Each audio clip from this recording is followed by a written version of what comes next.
I'm going to read the Lechlitner poem. I'm going to ask Lily, Kanar, Laney, and Max to comment. And I'll add Allie Castleman, our special guest, to that. Anything you want. It doesn't really have to be a close reading of this poem. You might want to address, especially in the current environment of abortion rights in this country, what a poet or an artist can possibly do to respond to the seeming illogic of those who would deny rights or shut down rights or options. The word choice is huge here, obviously. So very curious to what your contemporary response to this poem is. Okay, so it's Ruth Lechlitner, Lines for an Abortionist's Office. There is in ModPo often a disagreement about the position that Lechlitner is taking. Not sure we want to get into that, but just to stipulate that that's the case. Close here thine eyes, O state. These are thy guests who bring to gods with appetites grown great a votive offering. Know that they dare defy the words of law and priest. Better to let the unborn die than starve while others feast. The stricken flesh may be outraged and heal, but mind, pain sharpened, may yet learn to see thee plain, O state. Be blind. Accept love's fruit. Be sleek, fat, and lip sealed. Forget that life avenging pain will speak. Thrust deep the long curette. Why don't we start with Lily on this? Any response at all to either the specific question or the larger question about what a poem could possibly do against the seeming illogic of the kind of things that we're seeing? I mean, literally logic in the case of the Texas law that's in the news. Yeah, I've been thinking a lot about this poem's relationship to the organizing concept, one of the organizing concepts of week 5 of like responses to formal experimentation or like responses to modernism. And so I often think about this strategy of using this religious inflected language to write this poem. And, you know, today I was thinking as you were reading this second stanza, you know, Lechlitner is saying, so she's saying, know that they dare defy the words of law and priest, meaning presumably subjects that she's writing about, people who are seeking abortion care. But I also read that as kind of a meta moment today that I hadn't read it as before. Like, she is also doing that by saying, like, it's not that hard, you know, if all that you have is like language and law and like these scary sounding religious words, it's really easy for me, the poet, to get in there and use those too. So that's not going to stop me. And in fact, like, look at how I'm going to end this poem. Like, I can take your diction and your language pretty easily. So if that's all that you have, like, we're coming for you, basically. Allie C? Yeah, this poem is particularly working for me right now.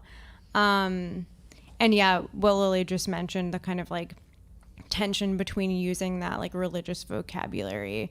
But I also think the exclamations are just doing a ton of work in like being emphatic and not just kind of including words like avenge, pain, but also like punctuating that with like kind of adding the tone to the content, if that makes sense. Yeah, absolutely.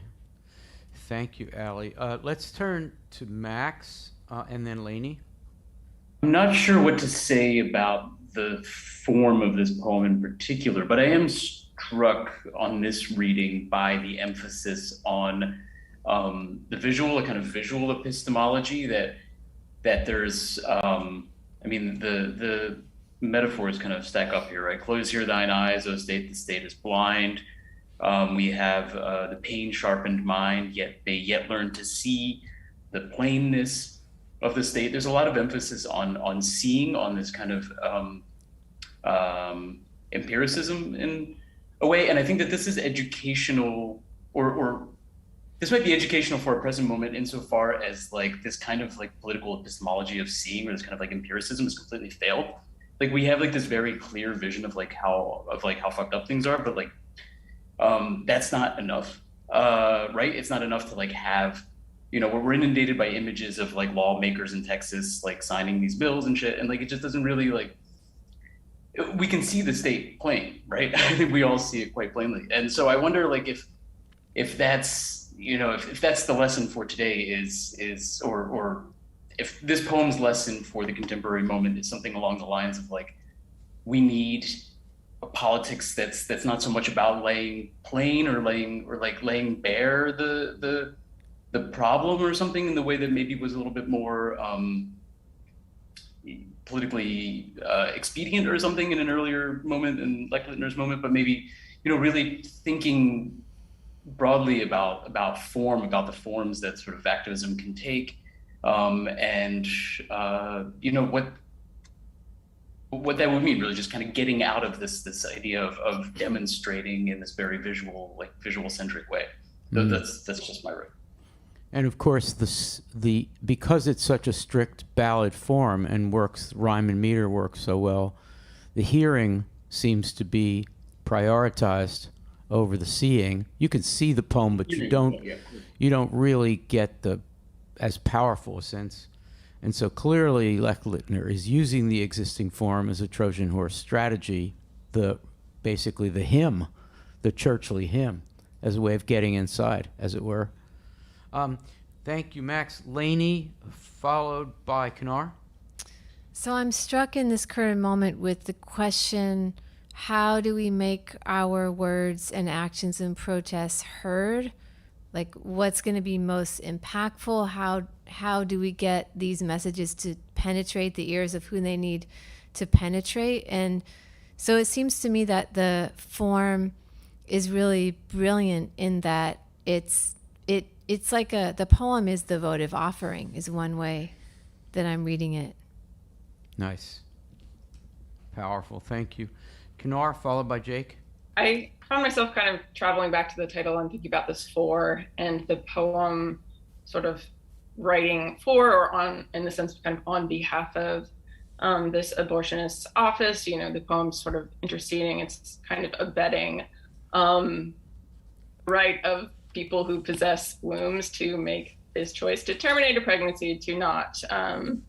And I like the work that kind of small element of the title is doing, particularly with just kind of to think about our contemporary moment for a second. I saw something the other day, and I don't remember the precise details, but companies and corporations as diverse as like AT&T and Exxon are involved in lobbying efforts to kind of, prevent the legal rights to this choice. And, when you have that kind of level of, I think it's fair to say maybe conspiracy even,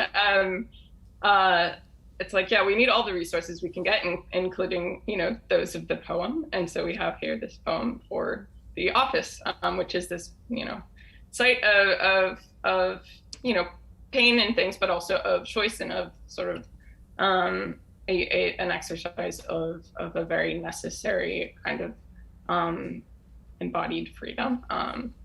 Yeah. That's great. And of course, the resources at hand, including a tradition of protest poetry and the use of ballads to do so, including in the Harlem Renaissance, which Ruth Lechlitner was very connected to.